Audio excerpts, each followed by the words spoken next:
Puji Tuhan bahwa Tuhan mengasihi kita. Anggap saya kita di padang gurun Yehuda, amin. Dan karena di padang gurun Yehuda kita rindu Tuhan. Kita sudah menyembah Tuhan dan Tuhan akan berbicara buat kita. Jadi saya percaya tidak ada yang takut lagi, amin. Haleluya. Bapak Ibu Saudara, kita buka 1 Petrus 4 ayat 7. Demikian bunyi firman Tuhan. Kesudahan segala sesuatu sudah dekat. Karena itu kuasailah dirimu dan jadilah tenang, supaya kamu dapat berdoa. Amin.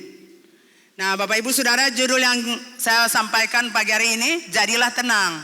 Katakan jadilah tenang. Haleluya. Bapak Ibu Saudara yang dikasihi Tuhan, kenapa Rasul Petrus menasihati mereka, orang-orang, bahwa kesudahan segala sesuatu sudah dekat. Karena itu kuasai diri jadi tenang supaya dapat berdoa. Nah mengapa Bapak Ibu? Karena ada kepanikan yang berlebihan pada sebagian jemaat mula-mula dalam menghadapi hari Tuhan. Nah para rasul dan pemberita Injil memberitakan bahwa hari itu sudah dekat. Istilah dekat artinya identik dengan segera dan bahkan sudah tiba. Jadi tidak ada waktu untuk bermain-main, bermalas-malasan, bermasa bodoh, berleha-leha. Karena waktu Tuhan sudah singkat. Dan karena hari Tuhan singkat, orang-orang mulai rasa ketakutan. Ini kita mau buat apa nih? Nah Bapak Ibu, hari Tuhan dipakai sebagai hari kedatangan Yesus Kristus dalam kemuliaannya untuk menjemput orang percaya atau para saleh, yaitu saudara dan saya. Amin. Hari Tuhan adalah hari akhir dari segala sesuatu. Amin. Nah firman Tuhan hari ini menyadarkan kita bahwa segala sesuatu sudah dekat. Dan Tuhan Yesus segera datang kembali untuk menjemput jemaatnya dalam kemuliaannya. Amin Bapak Ibu. Saat pengangkatan gereja sudah di ambang pintu. Waktu yang tersedia tidak banyak lagi. Sudah sangat singkat. Jadi jangan kita sia-siakan waktu yang ada. Amin. Saudara, hari Tuhan itu sudah singkat. Tidak lama lagi pengangkatan. Saudara tidak perlu atur-atur Tuhan. Tuhan tahu yang terbaik untuk kita. Amin. Kok belum waktu mau mati? Belum. Kita tetap begini. Amin. Nah Bapak Ibu Saudara, Rasul Petrus justru karena hari Tuhan. Bagi Rasul Petrus justru karena hari Tuhan segera datang. Dan akhir dari segala sesuatu akan segera berakhir. Maka waktu yang ada digunakan untuk berdoa. Amin. Bapak Ibu Saudara jemaat Tuhan mendengar. Kita sekarang lebih banyak berdoa.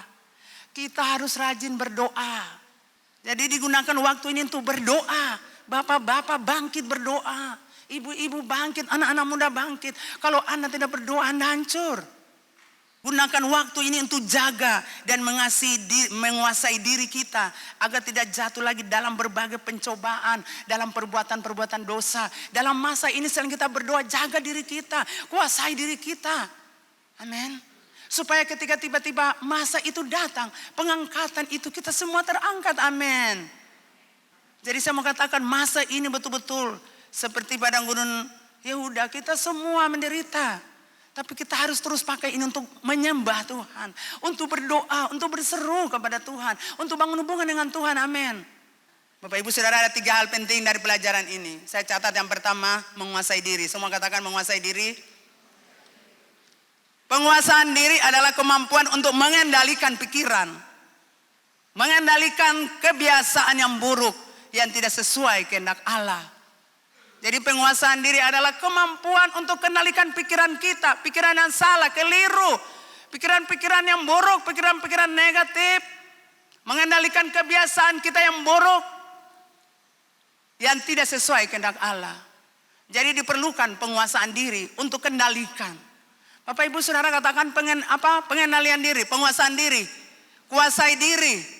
Katakan untuk diri kita, kuasai dirimu. Iya, kita harus kuasai diri kita Saudara. Kalau tidak menguasai diri, kondisi ini buat kita jadi rapuh. Kondisi ini membawa kita keluar daripada firman Tuhan yang kita dengar. Jadi harus punya penguasaan diri. Mengendalikan pikiran kita yang salah, keliru. Kita pikir itu baik. Padahal itu salah, tidak sesuai firman. Mengendalikan kebiasaan-kebiasaan kita yang buruk. Cara hidup kita yang buruk. Itu penguasaan diri perlu ada. Oh ini salah, saya buat ini salah. Sikap saya ini salah. Kata-kata saya salah. Kita harus menguasai diri kita. Menguasai diri dalam segala hal. Sama artinya dengan memiliki pengendalian diri yang tinggi. Tidak mudah terpengaruh oleh hal-hal yang menggoda hati. Walaupun ada banyak godaan-godaan, tapi kita bisa kendalikan diri kita. Amin. Kita tidak mudah terpengaruh dengan pikiran dan jiwa kita yang salah. termasuk hal-hal yang berhubungan dengan hawa nafsu, keinginan-keinginan duniawi, keinginan daging untuk kepuasan dan pemuasaan diri. Jadi Bapak Ibu Saudara perlu penguasaan diri. Kita perlu kuasai diri kita. Masing-masing kita harus kuasai diri kita. Dari kebiasaan-kebiasaan hidup duniawi, keinginan-keinginan daging kita untuk kepuasan dan pemuasaan diri. Masa ini kita harus kuasai diri kita. Kesudahan segala sesuatu sudah dekat. Waktu Tuhan sudah dekat. Anda perlu kuasai diri. Kalau Anda tidak menguasai diri, waktu pengangkatan terjadi, Anda ketinggalan. Cara berpikir kita yang salah, kehidupan kita yang salah, hati kita yang salah. Kita cepat kuasai diri kita untuk membetulkannya, untuk mengubahnya, untuk membaharuinya. Nah, musuh terbesar dalam hidup kita adalah diri kita sendiri. Ketika kita bisa menguasai diri kita, pasti kita akan menguasai orang-orang, bahkan lingkungan di sekitar kita. Kuasailah artinya mampu memiliki hidup yang seimbang dengan firman Tuhan dan mampu mengontrol dirinya sendiri. Dan terus waspada terhadap masalah-masalah baru yang akan datang. Jadi kalau kita kuasai, kata kuasailah artinya mampu memiliki hidup yang seimbang. Kita punya hidup seimbang dengan firman yang kita dengar. Sehingga kita bisa menguasai diri kita, amin. Kalau Bapak Ibu Saudara tidak mendengar firman, maka saya percaya hidup kita tidak seimbang. Kita akan berjalan mengikuti apa yang kita mau. Tidak sesuai firman Tuhan. Nah Bapak Ibu, di hari-hari terakhir ini ada banyak hal. Dan ada banyak kejadian yang membuat kita lelah, betul? Dan banyak orang mudah marah, mudah tersinggung, dan mudah terpancing untuk melakukan hal-hal yang salah, hal-hal yang tidak benar, hal-hal yang jahat. Betul Bapak Ibu? Situasi ini buat kita lelah, betul? Capek, mudah marah. Kalau orang bikin apapun kita tidak suka, kita marah. Kita mudah tersinggung, kita mudah marah. Kita mudah untuk terpancing, untuk melakukan hal-hal yang tidak benar. Semua ini terjadi karena orang tidak mampu menguasai dirinya. Jadi hari ini kita belajar kuasai diri kita. Ingat segala sesuatu sudah dekat. Kita tidak tahu, mungkin tiba-tiba Tuhan datang. Sebentar malam Tuhan datang, besok Tuhan datang, kita tidak tahu. Tapi kita harus berjaga-jaga. Salah satunya kuasai diri kita. Supaya kita tidak hidup berdosa. Karena kalau hidup berdosa, kita tidak bisa diangkat bersama-sama dengan Bapa dalam kekekalan. Hidup dalam kekekalan. Nah dalam rumah tangga juga demikian. Bapak Ibu Saudara yang kekasih. Istri dan suami tidak mampu kuasai diri mereka. Akhirnya peperangan terjadi dalam rumah tangga sehingga rumah bagaikan neraka. Ketika orang tua marah, ketika orang tua nasihati tidak mau dengar, pergi dari rumah. Tidak pulang-pulang ke rumah. Ini tidak kuasai diri Anda.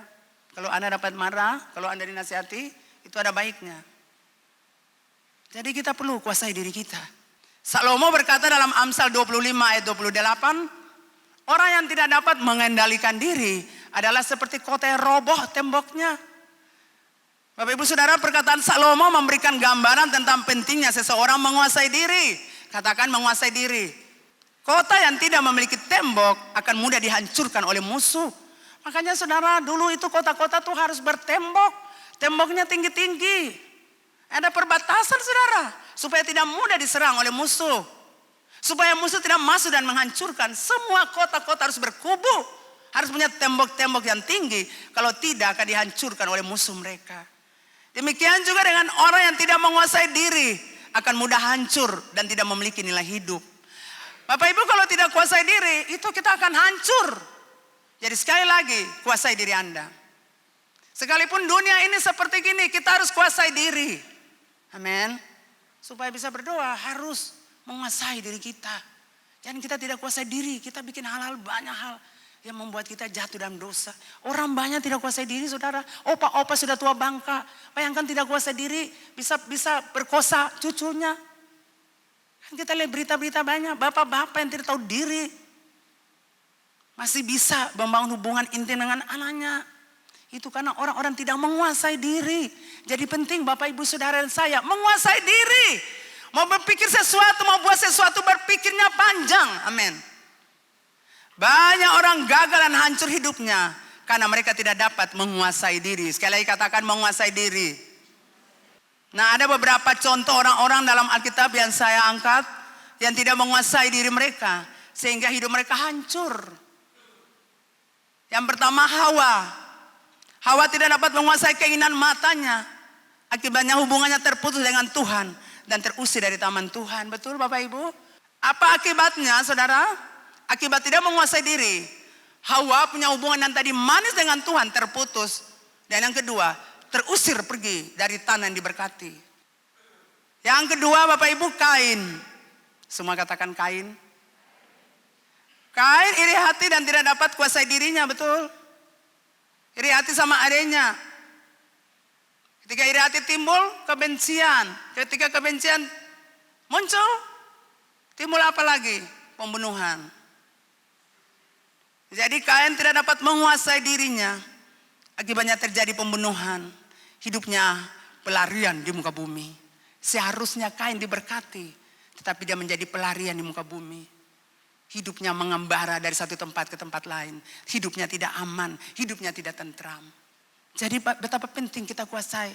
Kalau kita sudah mulai iri hati orang, hancurkan itu roh iri hati. Amin. Kalau kita sudah mulai membenci orang, hancurkan itu roh kebencian. Kita sudah mau berpikir buruk tentang orang, hancurkan itu roh. Karena itu roh berasal dari setan, roh jahat. Untuk kita menuruti dan kita hancur hidup. Tuhan mau kita diberkati. Yang berikut Saul, katakan Saul. Saul ini haus pujian dan kekuasaan. Dia tidak sanggup kuasai dirinya, betul? Keinginannya hanya untuk membunuh Daud. Dia berpikir Daud itu adalah saingannya. Daud sendiri tidak berpikir apa-apa tentang tahta, tentang raja. Dia cuma pengembala kambing domba dan dia cuma prajurit, tentara. Tapi Saul berpikir buruk tentang dia karena haus pujian dan kekuasaan. Saudara, orang-orang selalu haus pujian dan kekuasaan, selalu berusaha untuk membunuh orang. Lewat kata-katanya, tindakannya, perbuatannya. Jadi saya mau bilang tidak perlu untuk cari di atas. Nanti waktunya Tuhan angkat kita, amin. Karena pengangkatan peninggian itu dari Tuhan, bukan manusia. Manusia berusaha, tapi kalau Tuhan bilang tidak, ya tidak. Kita lihat banyak orang haus pujian, haus kekuasaan. Makanya segala macam cara digunakan untuk mengambilnya. Tuhan tidak mau kita seperti itu. Kita harus kuasai diri kita. Yang berikut Amnon, katakan Amnon. Bapak Ibu Saudara, Amnon ini adalah putra Raja Daud. Amnon tergoda oleh keinginannya mendapatkan Tamar adiknya. Ini punya bapak sama, yaitu Daud, tapi berlainan ibu. Amnon sudah mendapatkan nasihat dari Tamar. Tamar bilang untuk Amnon, Amnon kakak, kalau kakak mau saya, kakak tinggal bilang untuk raja. Pasti raja memberikan kakak, saya buat kakak. Jangan lakukan pekerjaan ini. Jangan buat ini. Ini sangat memalukan di Israel. Kita doakan adik kakak. Tinggal pergi bilang saja untuk raja. Kita pasti dinikahkan. Namun karena tidak dikuasai. Namun karena Amnon tidak kuasai dirinya. Sehingga dia mengambil keputusan yang salah. Akibatnya karakter Amnon hancur. Dia menjadi lebih jahat. Yaitu memperkosa adiknya. Ketika dia memperkosa adiknya. Ketika dia tidak menguasai dirinya. Maka hidup dan masa depannya hancur. Amnon seharusnya menjadi raja karena dia adalah anak sulung Raja Daud. Tapi akhirnya harus mati dibunuh pada saat mabuk. Amnon tidak pernah dikenal sebagai putra mahkota. Tetapi sebagai orang bebal dan jahat yang tega memperkosa adiknya Tamar. Jadi di Israel orang bilang dia laki-laki perkosa. Bukan putra mahkota. Tapi laki-laki jahat yang memperkosa adiknya. Jadi mulai berubah. Katakan berubah. Berubah, amin. Supaya Anda terkenal sebagai orang hebat. Supaya Anda terkenal sebagai pemimpin-pemimpin yang luar biasa. Ini pelajaran penting bagi engkau anak-anak muda. Anda harus menguasai diri Anda. Kalau Anda tidak menguasai diri Anda akan hancur. Masa depanmu akan hancur. Jadi kuasailah dirimu, kuasai emosimu, kuasai hawa nafsumu, kuasai keinginan-keinginanmu yang tidak benar. Kalau Anda tidak menguasainya, Anda akan hancur seperti orang-orang tadi. Hidup tanpa penguasaan diri adalah hidup yang menuju kepada kehancuran. Sebab tanpa penguasaan diri, maka akan banyak kesalahan dan masalah datang dalam hidup kita. Saudara, masalah memang terus ada datang dalam hidup kita. Masalah memang selalu ada, tidak bisa tidak. Oleh sebab itu, jangan lagi ditambah dengan masalah baru yang seharusnya tidak perlu ada. Amin. Bapak Ibu Saudara, ketenangan bukanlah sebuah keadaan, tapi sebuah keputusan. Amin. Aku mau tenang atau tidak? Kalau mau tenang harus ambil keputusan. Sekalipun situasi semakin sulit, situasi sukar dan menakutkan, tapi kita bisa membuat keputusan untuk tetap tenang. Saya tidak akan terpengaruh, tergoda. Saya tetap tenang. Amin. Saya tidak akan mendengar perkataan-perkataan orang buat saya tidak tenang. Saya tidak akan mendengar berita-berita yang buat saya tidak tenang. Saya mengambil keputusan tenang dengan jalan mematikan berita-berita yang orang kirim buat saya yang membuat saya tidak tenang. Putus hubungan dengan orang-orang negatif. Tuhan itu ada buat kita dan Ia siap menolong kita tepat waktunya. Tiap saat kita dengar berita konflik, pertikaian, perang, pembunuhan, bencana alam. Kita lihat gempa di mana-mana. Perekonomian yang sulit, wabah penyakit COVID-19, Omikron dan sebagainya. Tapi hari ini Tuhan katakan jangan takut. Di segala keadaan yang terburuk sekalipun percayalah Anda tidak sendirian. Ada Tuhan yang selalu siap menolong Anda. Sebab itu jadi tenang. Amin Bapak Ibu. Kalau kita tidak tenang kita kacau Bapak Ibu. Kita harus tenang. Saudara, kadang ketakutan membuat kita tidak sadar bahwa Tuhan ada di depan kita. Ketakutan membuat kita tidak lihat bahwa ini jalan Tuhan kasih buat kita. Ketakutan menguasai kita, menjajah kita. Sehingga kita tidak melihat bahwa Tuhan sudah jawab doa-doa kita. Kita sudah melihat promosi Tuhan kasih. Tapi kita tidak bisa melihatnya. Mengapa? Ketakutan menguasai kita. Kita percaya Tuhan. Kita memuji Tuhan, kita menyembah Tuhan seperti gini. Kita main musik di sana. Kita tangani masalah. Apalagi di sini sound system dan segala macam hal. Tapi kita goncangan datang. Masalah datang. Tuhan. Tuhan di mana Tuhan? Ya Bapak Ibu Saudara, kalau kita punya masalah, supaya kita tetap tenang, jangan pandang masalah itu. Amin. Masalah itu hanya sebuah bayangan yang tampaknya besar. Biasa kalau bayangan itu kan besar Saudara. Jadi kadang-kadang kita lihat masalah kita tuh besar sekali. Sepertinya saya tidak mampu. Tidak Saudara. Kalau Bapak Ibu lihat masalah itu lebih besar. Pandanglah Yesus, amin. Jangan pandang masalah, pandang Yesus, maka masalah itu tidak akan mempengaruhi dan menguasai kita. Setiap kali kita lihat masalah, setiap kali lihat persoalan masalah itu akan menguasai kita. Betul? Jadi hari ini Tuhan bilang kita, jangan pandang masalah, pandang aku. Pandang aku Tuhanmu, pandang aku gunung batumu, pandang aku, karena pada aku ada jalan keluar. Kamu memandang aku, kamu tenang. Kamu memandang aku, kamu akan melihat mujizat. Amin. Setiap kali kita melihat masalah, kita sedih, kita kecewa, kita tertekan, kita stres. Dan kita akan menangis sampai kapan Tuhan. Betul?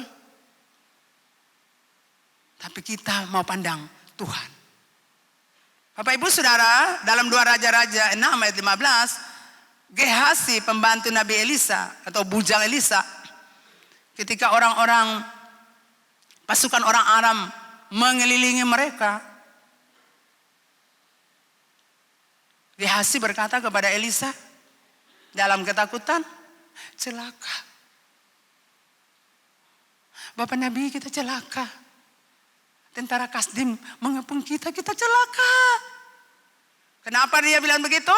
Karena dia melihat masalah itu. Dia melihat tentara Aram begitu banyak. Dan dalam ketakutan kita celaka. Tetapi saudara lihat, kita lihat Elisa. Elisa memandang Tuhan. Dan berkata, tenang, jangan takut. Yang menyertai kita lebih banyak daripada yang menyertai mereka. Amin. Setiap kali Bapak Ibu lihat masalah, Bapak Ibu akan stres, tertekan. Tapi setiap kali lihat Tuhan, ada jalan keluar. Dan kita akan tenang. Tidak ada masalah yang tidak diselesaikan Tuhan. Tuhan pasti menyelesaikan semua persoalan kita.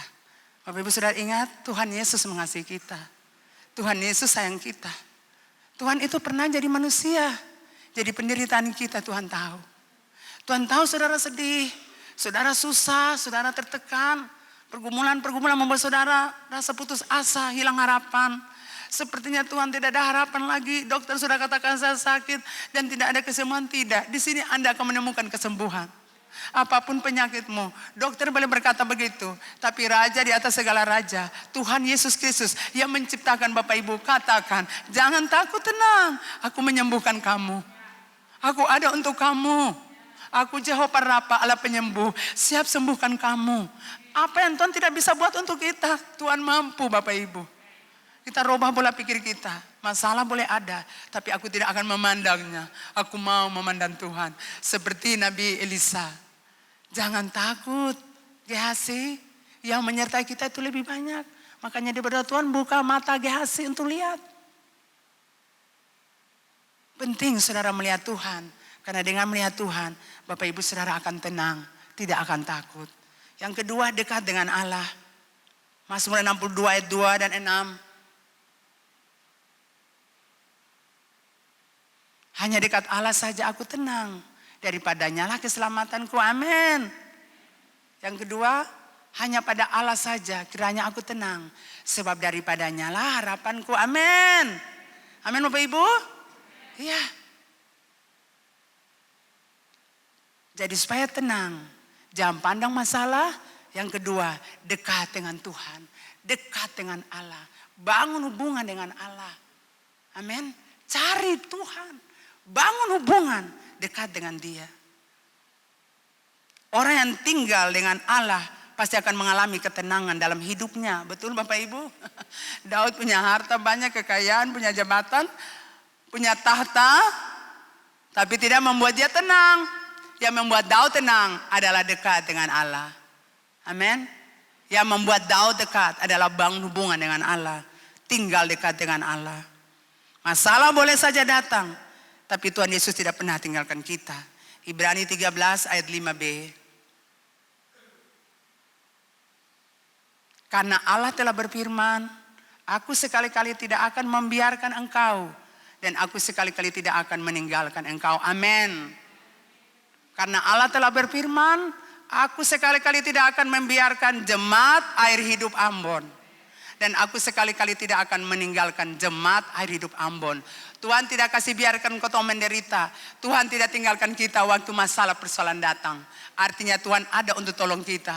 Tuhan ada untuk buka jalan buat kita. Kalau demikian kita harus tenang. Dunia ini boleh bergoncang. Masalah persoalan kita dengar. Hal-hal di kantor kita lihat sepertinya aneh. Tapi dengar, Tuhan tidak pernah biarkan Anda untuk diperlakukan tidak adil. Tuhan tidak pernah biarkan Anda dengan persoalan-persoalan yang Anda alami. Tuhan tidak pernah meninggalkan. Tuhan ada untuk menolong. Bapak Ibu diberkati. Jadi dua hal supaya kita tenang. Jangan lihat masalah mulai sekarang. Amin. Amin. Kalau orang batu ya sudah dia batu. Sampai di situ. Amin. Ada amin? Iya, suami istri kalau suami ada batuk ya sudah biar batuk. Pak, batuk, minum obat, sudah selesai. Oh sini tadi saya pergi di sini pasti nih kejangkitan ini omikron atau virus yang tahu saya bawa virus dalam rumah. Jangan saudara. Kita tetap lihat Tuhan ada buat kita. Kita dekat dengan Tuhan, kita percaya janji Tuhan. Paling penting percaya janji Tuhan. Bapak Ibu sudah dengar? Pegang itu. Di Komsel, ibadah raya, saat teduh pagi di rumah, pegang janji Tuhan. Kalau manusia janji, manusia tidak pernah tepati semuanya. Tapi kalau Tuhan Allah janji, itu ya dan amin. Jadi kita pegang janji itu. Sekalipun kita belum melihat tanda-tanda Tuhan tolong, tetap percaya. Seperti Abraham belum lihat janji Tuhan tergenapi, dia tetap percaya. Sekalipun istri sudah mandul dan dia juga sudah tua, tidak mungkin punya anak, tapi dia percaya janji Tuhan. Saudara percaya itu janji Tuhan. Amin. Di kantor-kantor Anda bekerja. Percaya janji Tuhan. Aku kepala bukan ekor. Amin. Percaya bahwa Tuhan tidak biarkan Anda. Percaya bahwa Tuhan tidak meninggalkan Anda. Artinya Tuhan akan tolong Anda. Apapun persoalan hidupmu. Amin.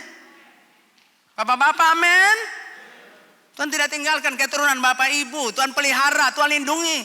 Zaman ini musim sekarang gini. Lalu besok-lusa anak gimana nih. Keluar dari Unpati kerjanya di mana Tuhan? Kondisinya begini. Anak saya di UKIM gimana Tuhan? Tidak, janji Tuhan tetap janji Tuhan. Itu ya dan amin. Mau kantor-kantor sudah penuh dengan pegawai, tetap satu kursi kosong ada untuk anak saya. Amin. Mau usaha-usaha banyak, pengusaha banyak, tetap ada saja peluang untuk anak saya jadi pebisnis yang terkenal. Amin. Jangan susah banyak hal Bapak Ibu. Tuhan mau kita tenang, amin. Firman Tuhan bilang, anggaplah sebagai satu kehormatan kalau kita mengurus urusan-urusan kita sendiri. Jangan kita urus orang-orang terlalu. Kita urus keluarga kita, amin. Kita urus tetangga A, tetangga B, tetangga C. Tidak peduli saudara. Kita urus dulu rumah kita. Kita urus keluarga kita, amin. Kita urus banyak orang. Kita urus hal-hal banyak yang tidak perlu kita urus. Akhirnya membuat kita tidak tenang. Kita gelisah, kita takut. Uruslah urusan kita. Itu satu kehormatan. Tetangga A, B, C, tetangga baru datang. Tetangga ini, tetangga. Jangan. Orang di kantor begini, orang di kantor. Nanti saudara pusing. Kalau di lingkungan sudah 10 orang, di kantor 20 orang, 30 orang. Beban itu Bapak Ibu bawa. Makanya melihat muka kusam. Coba lihat kiri kanan ini muka kusam atau segar. Ya, muka sedih susah. Susah terus. Coba lihat. Coba kiri kanan, coba balik muka ke belakang. Saya ada batu dalam namanya batu pergi. Coba lihat, susah keseng. Coba senyum, saya melihat itu senyum. Amin. Senyum di atas. Lihat Om Kok dia ke belakang tuh. Di belakang sana tuh lihat lagi. Semua lihat, bagus lihat. Oke, semua sudah. Coba senyum, kasih senyum. Sudah? Sudah senyum? Iya. Tuhan bilang, jadilah tenang. Ingat aku punya janji ada. Tidak perlu takut. Aku sekali-kali tidak membiarkan engkau. Aku sekali-kali tidak meninggalkan engkau. Artinya Tuhan ada buat kita. Sekeliling kita. Menolong kita. Buka jalan buat kita. Sembuhkan kita. Suplai segala kebutuhan kita. Menjaga anak-anak kita. Cucu-cucu kita. Keturunan kita. Dan menepati janjinya. Untuk setiap orang benar. Bahwa anak cucunya. Keturunan mereka diberkati. Jadi jangan susah. Dekat dengan Tuhan artinya kita memiliki hubungan dengan Tuhan. Dekat dengan Tuhan artinya kita memiliki hubungan karib dengan Tuhan. Dekat dengan Tuhan artinya kita punya hubungan yang manis dengan Tuhan. Dalam pujian, dalam penyembahan, dalam doa. Dalam bersekutu dengan Tuhan. Baik di rumah maupun secara berjemaat di gereja. Jadi Bapak Ibu penting untuk dekat dengan Tuhan. Amin. Puji Tuhan itu mendekatkan diri kepada Tuhan. Menyembah Tuhan itu mendekatkan diri dengan Tuhan. Beribadah kepada Tuhan itu mendekatkan diri dengan Tuhan. Makanya Bapak Ibu Saudara lihat berbeda. Bayangkan orang-orang takut ke gereja, Bapak Ibu tetap datang ke gereja. Jadi saya bilang itu luar biasa. Kenapa? Karena selalu rindu Tuhan. Itu yang Daud alami. Mazmur 84 ayat 2 dan 11. Betapa disenangi tempat kediamanmu ya Tuhan. Semesta alam. Daud bilang Tuhan. Betapa paling senang Tuhan. Betapa paling senang pergi gereja. Pergi bait Allah. Pergi di rumah Tuhan. Betapa paling senang. Wow. Kemudian sebab lebih baik 1 hari di pelataranmu. Daripada 1000 hari di tempat lain. Lebih baik berdiri di ambang pintu rumah Allahku. Daripada diam di kemah-kemah orang fasik. Mengapa? Karena dia tahu waktu dia bersekutu dengan Tuhan dia diberkati. Ketika bersekutu dengan Tuhan dia tenang. Ketika dia bersekutu dengan Tuhan dia kuat. Amin. Iya. Kalau pikir di kemah-kemah orang fasik. Aduh udah bicara stres tertekan. Sudah belum waktu mati. Karena begitu banyak orang-orang jahat ini berbicara. Orang fasik kalau berbicara itu selalu buruk. Tetangga satu sumati hati-hati. Jangan beda minta ikan di OC. Dia terjangkit. Dong itu tuh pintu. Dong itu tuh corona barat. Dong itu tuh udah omikron. Tuhan ini jangan kasih air ya. Biar kasih. Jangan.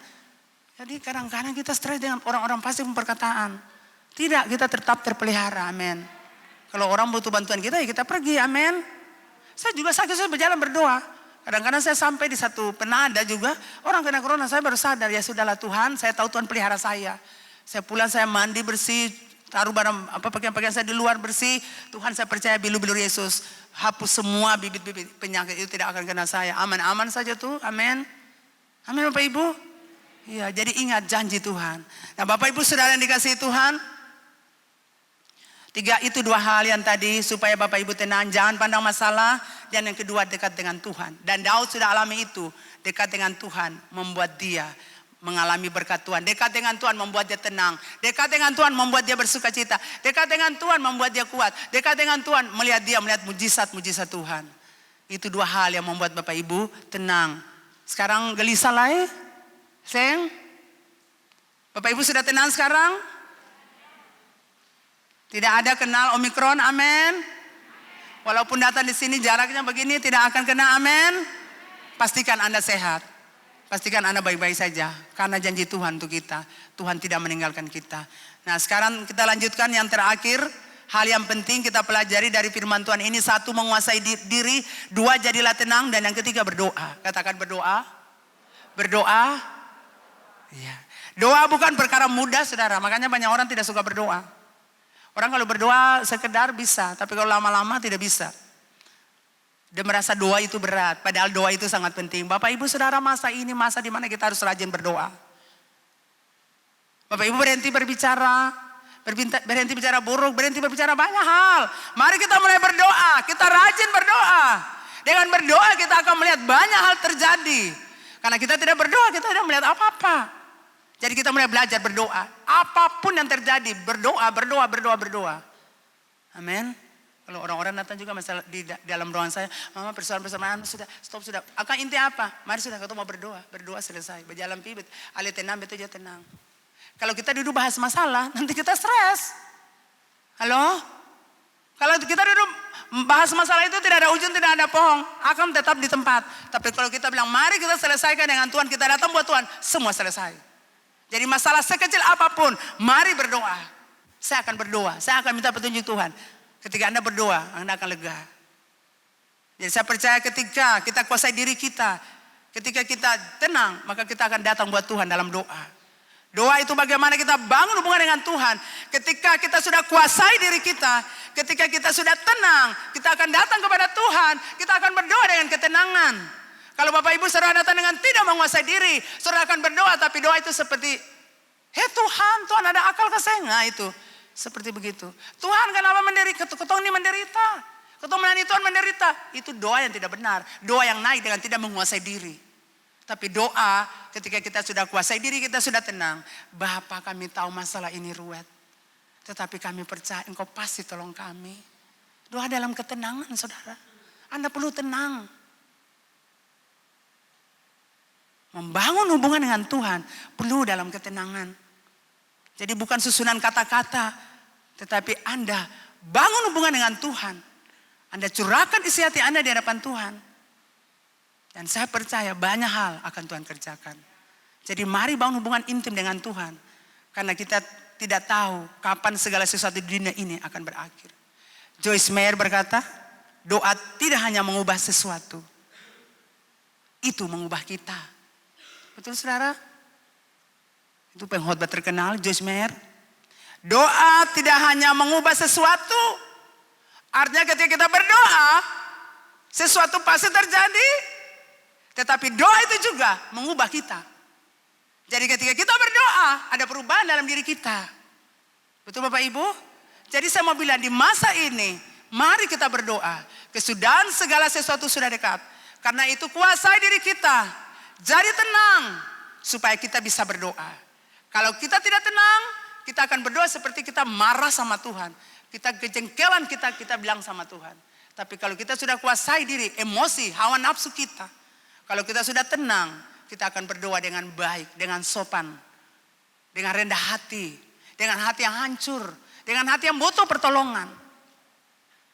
Dengan hati yang merendahkan. Hati yang rendah hati untuk datang, untuk berdoa buat Tuhan. Amin Bapak Ibu. Kalau semua ini sudah terkuasai dengan baik, kita akan berdoa dengan baik, dengan sopan. Kita akan datang kepada Tuhan dengan sopan, dengan hati yang lembut, dengan hati yang menyentuh hati Tuhan. Amin. Kalau tidak kita kacau datang kepada Tuhan. Bukan kita berdoa tapi kita marah Tuhan. Kita berdoa dengan kejengkelan tidak akan dapatkan sesuatu. Kita berdoa dengan kemarahan di dada tidak akan dapatkan sesuatu. Kita berdoa dengan hati yang tersinggung kita tidak akan dapatkan sesuatu. Kita akan berdoa dengan kebencian di hati kita tidak akan dapatkan sesuatu. Kita berdoa dengan hati yang membara di hati kita tidak akan dapatkan sesuatu. Tuhan mau kita datang dengan hati yang rendah. Hati yang menghormati Tuhan. Hati yang mengasihi Tuhan. Hati yang mengatakan Tuhan saya terbatas tolong saya. Tuhan saya tidak tahu mau buat apa-apa tolong saya. Tuhan kebutuhan saya banyak. Saya tidak tahu buat apa tolong saya. Ini doa yang menyentuh tahta Tuhan. Doa yang menyentuh hati Tuhan. Dan doa ini akan dijawab oleh Tuhan. Kalau kita tidak kuasai diri, kita tidak tenang. Kita akan berdoa dengan kemarahan yang meluap-luap untuk Tuhan. Kita akan berdoa dengan kejengkelan hati kita. Kita akan berdoa dan tuntut Tuhan hari ini Tuhan. Kalau tidak hari ini saya tidak ke gereja. Kalau hari ini saya tidak berdoa. Kalau hari ini saya tidak melayani Tuhan. Kalau Tuhan tidak jawab hari ini, saya akan pergi dari gereja. Tapi ketika kita menguasai diri, kita tenang.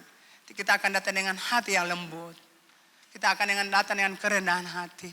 Saya terbatas Tuhan. Saya tidak tahu buat apa. Tapi saya percaya janji-Mu. Tolong saya Tuhan. Dan itu doa yang naik dari hati yang tulus. Dan menyentuh tahta sorga. Menyentuh pintu sorga. Dan sorga itu akan terbuka. Dan mujizat dilepaskan. Dan kemuliaan Tuhan dilepaskan. Dan mujizat-mujizat supranatural dilepaskan. Dan berkat-berkat dilepaskan. Kesembuhan dilepaskan. Amin. Hal-hal besar dilepaskan. Promosi dilepaskan. Kebenaran dilepaskan. Untuk saudara. Pembelaan dilepaskan untuk saudara. Yang mengalami masalah. Dan tidak ada pembelaan. Tapi Tuhan Allah pintu sorga terbuka. Pembelaan itu turun dari sorga. Untuk membela Bapak Ibu Saudara. Jadi ketika hati kita bangun hubungan intim dengan Tuhan. Kita bangun hubungan mesra dengan Tuhan. Kita bangun hubungan yang manis dengan Tuhan. Keintiman terjadi. Pintu sorga terbuka. Dan kita akan melihat hal-hal besar yang tidak pernah kita pikirkan terjadi dalam hidup kita. Ada amin Bapak Ibu? Jadi mari kita tinggalkan kebiasaan kita. Kehidupan kita yang tidak kuasai diri. Kita tinggalkan kehidupan yang takut menghadapi segala hal. Kita perlu tenang. Ketika dua hal ini sudah terjadi, kita sudah lakukan. Maka ketika kita berdoa, sorga terbuka. Katakan sorga terbuka. Kalau sorga terbuka, yang di sorga atas dilepaskan. Uang-uang dilepaskan. Berkat-berkat dilepaskan. Promosi dilepaskan. Kesembuhan dilepaskan. Keberhasilan dilepaskan. Kesuksesan dilepaskan. Anda mau percaya atau tidak. Tapi kalau pintu sorga terbuka. Semua yang ada di sorga dilepaskan untuk Bapak Ibu Saudara. Dilepaskan untuk engkau yang percaya. Dilepaskan bagi engkau yang punya iman itu terjadi. Akan terjadi.